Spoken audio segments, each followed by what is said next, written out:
Trading का ये master plan समझ लेना। अगर तुम्हारा कैपिटल 15 से 20,000 है, सबसे पहले तुम्हें ट्रेडिंग स्टाइल सिलेक्ट करनी है, इंट्राडे, बीटीएसटी या फिर स्विंग। अगर तुम इंट्राडे सिलेक्ट करते हो तो तुम्हारा सेटअप एकदम हायर एक्यूरेसी वाला होना चाहिए। उसके बाद रिस्क मैनेजमेंट को ध्यान रखते हुए तुम्हारा लोड साइज हमेशा छोटा होना चाहिए। उसके बाद तुम्हें फोकस करना है टॉप 50 लिक्विड स्टॉक में, मतलब निफ्टी 50 के स्टॉक्स में।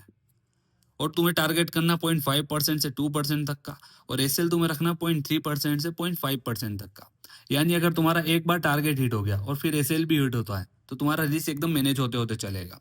फिर तुम्हें बीटीएसटी और स्विंग में ध्यान देना है। ये होता है तुम्हारा लो रिस्क हाई रिवॉर्ड वाला ट्रेडिंग स्टाइल। अब इसमें तुम्हें टारगेट करना 1.5% से 4% तक का, और एसएल तुम्हें रखना है 1% से 1.5% तक का। तो यहाँ भी तुम्हारा रिस्क मैनेज होते होते चलेगा। अब रिस्क मैनेजमेंट के तुम रूल सुन लो, जो तुम्हारे लिए सबसे ज्यादा इंपॉर्टेंट है। मैक्सिमम रिस्क तुम्हें पर ट्रेड रखना है 1% से 2.5% तक का। मतलब अगर 20,000 का कैपिटल है तो 200 से 500 रुपए तक का तुम्हारा एसएल होगा मैक्सिमम। और 15,000 अगर तुम्हारा कैपिटल है तो 150 से 350 का मैक्सिमम लॉस होगा। और डेली तुम्हें मैक्सिमम लॉस क्या है, अगर 2 ऐसे लीड हो जाते हैं तो तुम्हें ट्रेडिंग रोक देनी है।